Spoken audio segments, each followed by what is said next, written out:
Well, Dick, here's the deal. I'm the best there is, plain and simple. I mean, I wake up in the morning, I piss excellence, and nobody can hang with my stuff. I'm just a big, hairy American winning machine. If you ain't first, you're last. Hey, beef with me, I shoot the block, don't die, we spin again. See a 10 and shoot my shot like, bitch, I'm trying to win. Shoot to the stove for the drink, you and all your friends. Taking shots after shots, I'm trying to get it in. Yo, beef with me, I shoot the block, don't die, we spin again. See a 10 and shoot my shot like, bitch, I'm trying to win. Shoot to the stove for the drink, you and all your friends. Taking shots after shots, I'm trying to get it in. Back in the day, I wasn't getting them hoes, they was ignoring the play. Even if I was headed to their destination, they wasn't going my way. Shooting my shot, they wasn't going for that. I promise they going today. I put that dick on them, fuck them and lick on them now, I swear they just don't know what to say. I swear the mama a freak. Been ass over and beat cheeks. I don't know everything, but if that hoe go to testing me, I got a cheat sheet. Stay going hard, no weak me.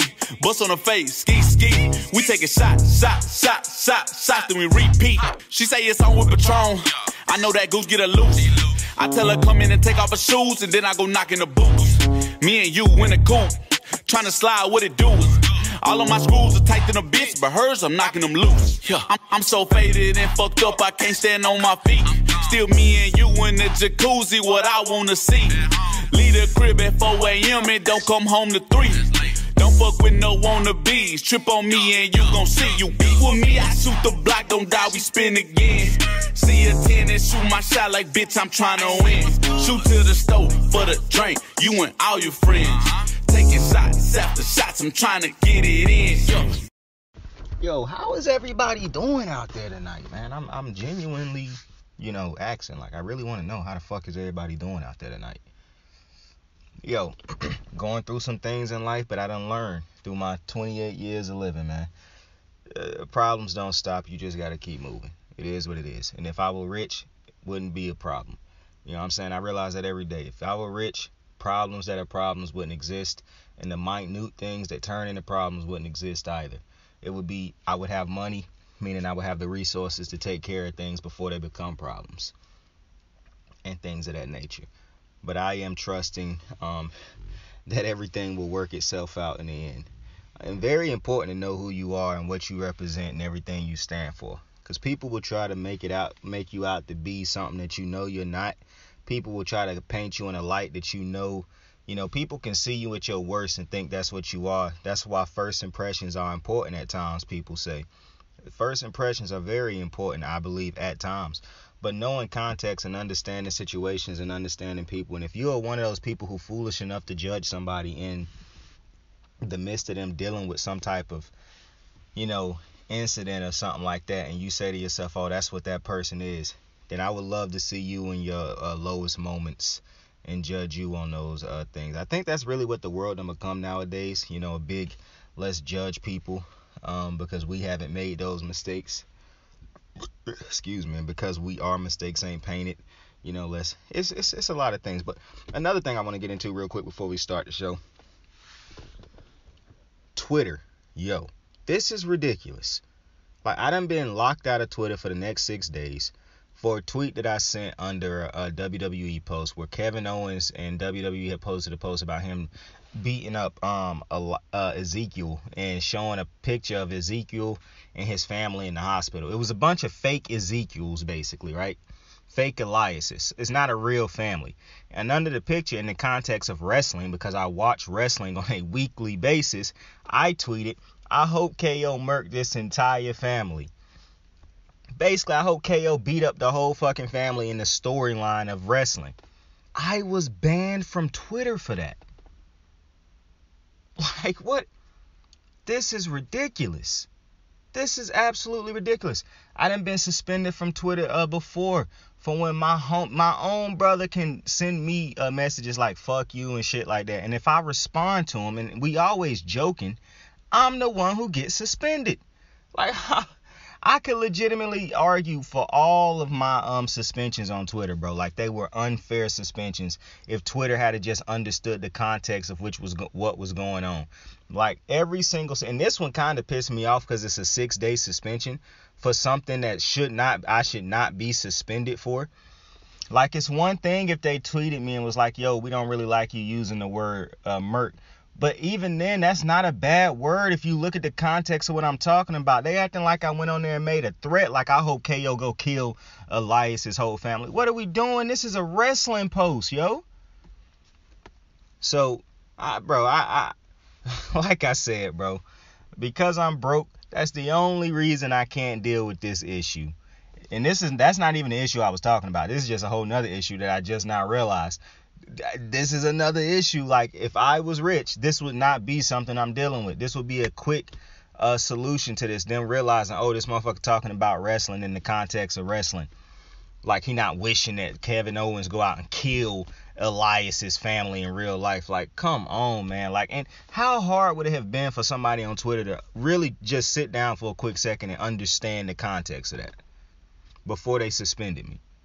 Mind you, I think I tweeted that on Monday. I tweeted that shit on Monday.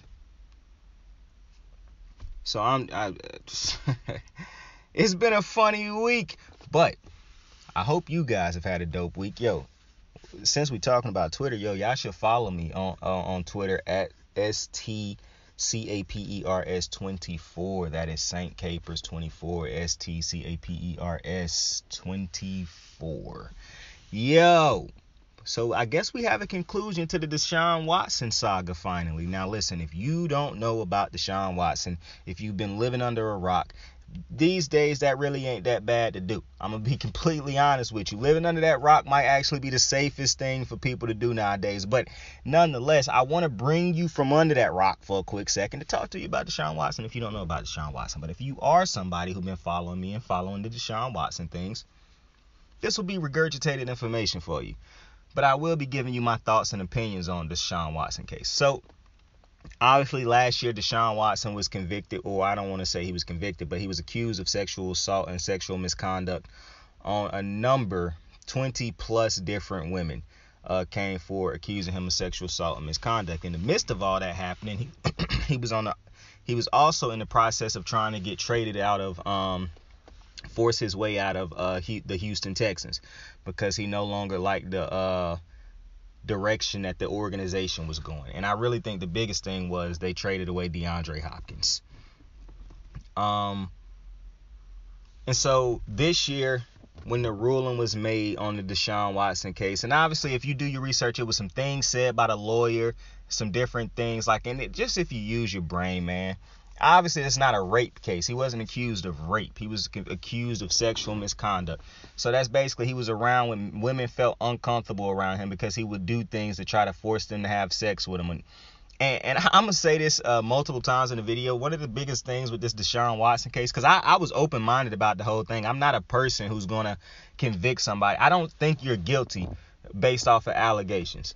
It's just hard for me to say somebody is guilty based off of allegations. I need some type of proof and things of that nature. Like, I truly believe you are innocent until proven guilty. And even then, you can show me something that's like very damning. I still really want to let the whole case play out. I really do. In certain situations, obviously, you can't trust in certain situations, a certain piece of evidence is obviously enough to make a opinion on certain things. But in this type of case, when the public is not introduced to a whole bunch of different type of evidence, it's just really more of a he say, she say. You have to read between the lines, use your brain, critical thinking, and all those different type of things to come up to. And I mean, obviously it helps when Deshaun Watson's lawyer, come out and make such a stupid ass statement late into this process, and then you watch the different type of documentaries with these women who accuse Deshaun Watson of these different type of actions. And when you really listen to all the different ways they described exactly what Deshaun Watson was doing, it's just so sad to me. It's so disappointing. You know what I'm saying? And I realize in my life nowadays, I don't really get mad at people as much as I get disappointed in people. You know what I'm saying? And so when I get mad, it's more so at me. Like if I do something that's just stupid or something like that, I will get very mad at myself. If I misplay a situation, if I do something that I shouldn't have done and things of that nature, I get mad at myself. I get disappointed in other people. And it's so disappointing when you look at this with Deshaun Watson, because it's like, my man, you don't have to do this. You didn't have to do this. You never had to do this. Like, why? Why is this something that you felt like you needed to do? Like, you're a good-looking young African-American man with money. You did not have to ever put these women in these type of situations. It's so many different women out there that you could have had sex with, or could have that you didn't have to feel like you was forcing yourself onto, that would have freely had sex with you without this, without you having to do this. So obviously, they had a judge ruling on it. I can't even remember her name at the moment, but the judge who ultimately ruled on it, she basically ruled, and I think they basically talked about how she did the most she could within the rules and restrictions that she had. And she gave Deshaun Watson 6 games. Now, she still thought that she talked about how he was a predator, how he she did agree that he had made sexual misconduct. He did have sexual misconduct. Women didn't feel safe around him, and all these different type of things that went on in that that she said in that letter, or whatever you call it, debriefing. But at the end of the day, regardless of all that, 6 games just wasn't enough. And it's a lot of people out there who was arguing, well, he served a whole year last year. He wasn't suspended last year. He still was paid last year. He came to a decision, to an agreement with the Texans that he wouldn't play last year because he didn't want to play, for one. And 2, they said basically, we don't even want to deal with this right now. Just don't come in. He wasn't suspended. This year he will be suspended. Now, the 6 games clip. To talk about the 6 games he originally got, I knew the NFL were going to appeal it, because you just cannot allow something like this to happen. Now, people are going to talk about Calvin Ridley getting suspended for an entire year for gambling on his own team when he was hurt. People talk about how Josh Gordon lost his entire career for basically smoking weed. Now, I do want to break down to Josh Gordon real quick, because I do understand for those people who say that's not why he got suspended. Listen, I understand the basis of what, if you really want to break down Josh Gordon was suspended because Josh Gordon just could not fight his own urges and could not say no to smoking weed. And a lot of NFL players I done heard say, like, we know when these tests happen. So at the end of the day, you could also blame stupidity or a lack of caring, just ignorance by Josh Gordon. But at the end of the day, it was still weed that a lot of people felt like cost Josh Gordon his entire career. And I'm not the type of person who gonna really go at Josh Gordon for not, like, I do say a lot, like, man, I just can only imagine if somebody offered me $1 million and said, bro, you can't smoke and you get this $1 million. I would have to put the weed down, bro. Like, I just cannot turn down generational wealth to smoke weed, bro. I would pray that that's not a requirement in today's society. Like, yo, you can't smoke. But in certain businesses, this is just how it go. And so I understand everybody who try to break down that entire Josh Gordon situation. I get that. But at the end of the day, to me, people who were mad about Deshaun getting only 6 games, mad about Big Ben and how his rape cases turned out. So I get it. You cannot have this type of, and too many times you can't have these type of cases that Deshaun Watson going through be punished at a less severity than gambling on a football game or smoking marijuana. That's just absolutely wild. But too many times the NFL, like I done said before, care about the integrity of the league instead of human integrity. So that's why I do like Greg Hardy can get a contract with another team right after his type of domestic abuse charges. That's why Deshaun Watson could originally only have to serve a 7-game suspension, and the NFL not even hopped really onto his case until the next year where he was traded and wanted to actually start playing, because they could have handled this Deshaun Watson case last year. They didn't have to drag their feet on this case, but because it didn't present itself to them as urgent, they decided not to get behind this thing. But they could have handled it last year if they truly cared about these women that had accused Deshaun Watson of sexual misconduct. So that in itself is one thing. But now that the NFL decided to appeal it, regardless if it was to save face, they decided human integrity was important for once. Regardless, I think at the end of the day they realized, because I don't even think the NFL was scared they would have lost viewers and things like that. They would have got them right back.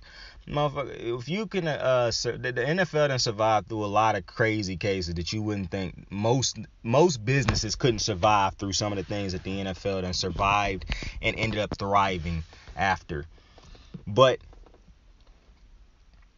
the NFL could not have Deshaun Watson accused of this many different type of sexual assault, sexual misconduct cases and not serve at least double-digit number of games. And they knew that last year wasn't a real suspension or anything. He wasn't even put on the commissioner's exempt list or nothing like that. So Deshaun Watson has officially, it came out today that Deshaun Watson will now serve an 11-game suspension this year. He'll come back in week 12 against the Houston Texans. So that's going to be wild in Houston. And I think he'll pay a $5.6 million fine. And so it's gonna be people who don't agree with that. It's gonna be people out there who still think like, yo, this ain't enough, And it's never gonna be enough for those women, honestly. I mean, if we're being honest, what is enough for those women who feel like Deshaun Watson committed acts of sexual misconduct? He basically disrespected them and whatnot. Like, it's never gonna be enough for them. But for the NFL, I know it's people out there who like, man, he should never play another game in the NFL. Well, I'm not going to say that because at the end of the day, he still wasn't convicted of a crime. Regardless of what me, you, your uncle, your mom, your sis, your dad, brother, cousins, regardless of what anybody believed, the man was still found innocent or not guilty. Let me say that, not guilty. So, you know what I'm saying? The NFL can only do but so much. They can't go out there and suspend that man for an entirety of, 2-3 years and all that different type of things. You know what I'm saying? It just can't happen. And regardless of him not serving a real suspension last year, they still going to take in, they still are taking into account that he didn't play a full year last year. He will actually lose game checks this year. And even though he had signed a new contract with the Texans, I don't think that year had kicked in, that contract had kicked in quite yet. So, and if it did, I'm not mad at the fine or anything like that. I'm just trying to, talk to the people who say like, yo, this wasn't enough, it should have been more. Listen, I understand everything you're saying. And shit, I agree. I felt like it should have been a year. I felt like he should have just got suspended for the entirety of the year. But at the end of the day, they had to set up something. They didn't want to take this to an appeals court and try to appeal this and go through that whole process again. Like I said, if the NFL had truly cared about this issue, they would have handled this last year. They would have got ahead of this last year when it first came out, but they chose not to because they didn't care about it. But at the end of the day, the NFL could only do so much. Everybody involved could only do so much, especially when he wasn't found guilty, technically in the courts and whatnot who handled this. So, I understand there's going to be people out there who not going to support Deshaun Watson, who not going to support the Cleveland Browns, who going to have a lot of shit to talk. Listen, I'm probably going to come up with some jokes when we play Deshaun, even though it's a lot different. I'm going to miss not playing Baker midfield. I'm going to be honest with you, man. That's going to hurt me. I hope we play the Panthers this year. I really hope we do. But it's going to be people who come up with the jokes. I think the Jaguars was chanting, "You sick fuck," when they played him in the preseason. Like, listen, Deshaun Watson, it's going to be tough to live this down. Now, what I do hope is if he truly is innocent, like if this man is truly innocent, truly did not commit sexual misconduct acts or anything of that nature, as hard as it is to believe, if he truly is innocent, I hope he do eventually get his peace. Like, I hope he do find a way to prove that he was ultimately innocent at the end of the day, if he truly was innocent. Because to me, as a human being, if you truly live the right way and you do not do anything wrong to be to be accused of things like this, because you gotta think these type shits go on your record, and even when you got the money to not have it go on your record, this still on his reputation. People gonna be talking about this forever. And even if he was found a way to actually prove he was actually innocent, if he was innocent of every single one of these charges, it's still gonna be people out there who like, well, you should have never even put yourself in a position to have yada yada yada. You know what I'm saying? So it is what it is at the end of the day. This probably will be connected, not probably, this will be connected to Deshaun Watson's legacy and him as a person for the rest of his life. You just hope if you Deshaun Watson that you can grow from this. You can try to find a way to, rebuild your reputation and whatnot. I think it's going to be tough for Deshaun the first year or so coming back. I don't even think this year will be as tough as next year when he actually get to play a full season and go into multiple stadiums with teams chanting and, fans chanting obscenities and crazy things at him. I do think the NFL might need to get ahead of this beforehand. Like, it's certain things that you don't need crowds to be chanting, you know what I'm saying? So I understand that. And also, the man wasn't accused of rape. So I don't want to go, one day wake up and go on Twitter and see, video snippets of fans chanting anything about Deshaun committing rape. Like, come on, man. It feel like sometimes when you get accused of one thing, people okay with attaching a lot of other shit. Because, hey, if he did this, he got to be this and that and this and that too. Like, come on, man. When did it okay to assassinate people's characters? I understand you can call them one thing, a sexual predator or something like this, but come on, man. And don't hit me with, oh, well, they all mean the same thing. They don't all mean the same thing. That's why lawyers are lawyers. They don't all mean the same thing. But I don't want human beings who work hard to build up a certain type of reputation as a good person, as not even just a good person, because a good person is a subjective thing. That's in the eye. That's if me thinking somebody is a good person, the next person might not think that same person is a good person. So that is what it is. But if you know who you are deep inside and you feel like you are a certain type of person and certain type of things on your record or certain things being said on your name aren't you, you have every single right to fight for that, to fight for your name being cleared and for that justice on your name. So if Deshaun Watson truly is innocent, I agree. He should be able to fight for his innocence and whatnot. But like I said, I do expect it to be kind of rough selling his first year back or whatever, because I think crowds are going to kind of be ruthless. I really do hope they ruthless, but smartly ruthless. Not like I'm not hoping they ruthless, but I'm hoping they smartly ruthless and not just ignorantly just done lost their fucking minds. Why would they be saying some of this stuff at this game type ruthless? You know what I'm saying? Like, I don't want the Boston crowd type thing chanting fuck Draymond. I'm not interested in that. But that's my thoughts on the Deshaun Watson case. I think the NFL did as much as they could. Is this Deshaun Watson case behind us? Who knows? I mean, let's just be honest. It's never over for, like, it's easy for, I don't even want to say, yeah, it's over, because to me that would be insensitive to the victims of this whole thing.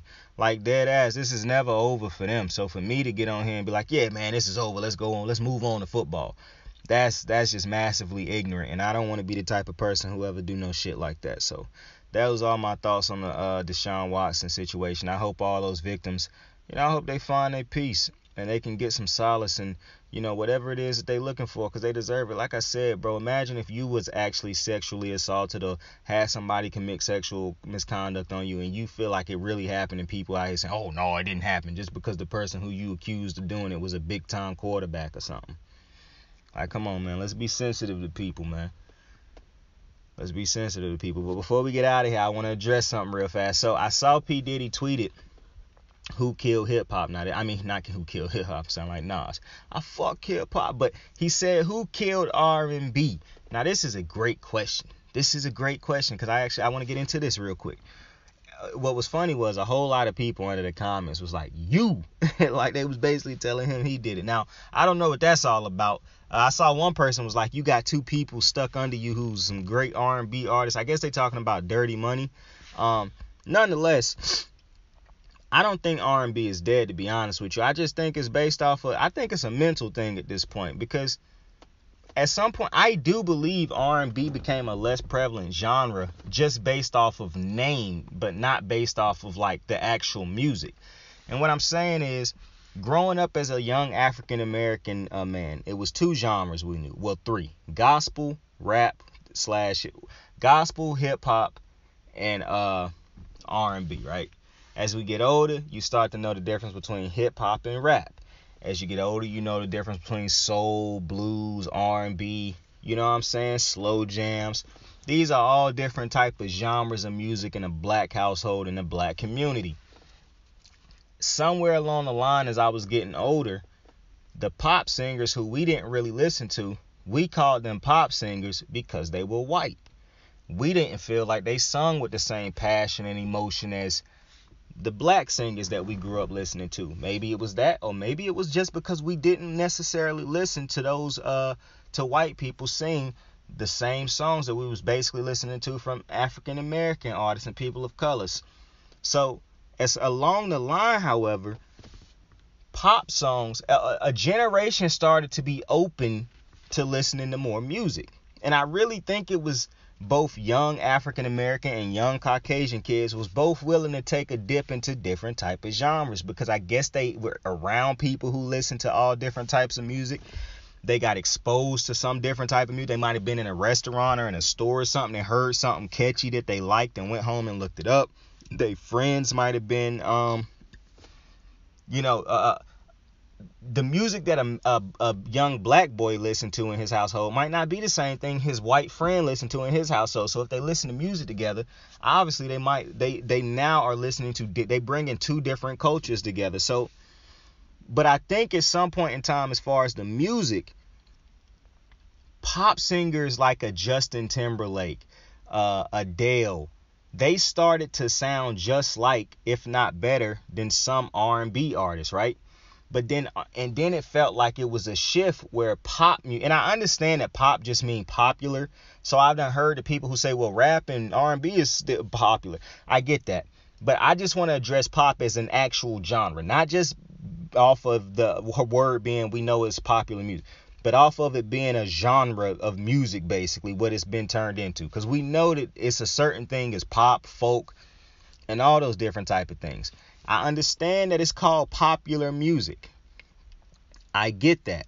And when you break down popular music, it's not the same as if you broke down hip hop, rap, R&B, slow. I get that. But it is what it is. And we in a different era where it's done lasted so long to where it was never truly broken down and redefined as something else. It was more of, okay, this is pop. But we know that this don't sound like pop, but we'll label it pop until we realize what it is. Oh, you know what? That's folk music. Okay, this is pop too, but we don't think it's pop. It's this is more of a country pop. You know what I'm saying? And so I think along the lines, we started listening to like music that was like from these other artists, but they define their music as a pop. And I think MTV had a lot to do with it also. Because that's what we started hearing it be called, like pop, pop, pop, like Michael Jackson.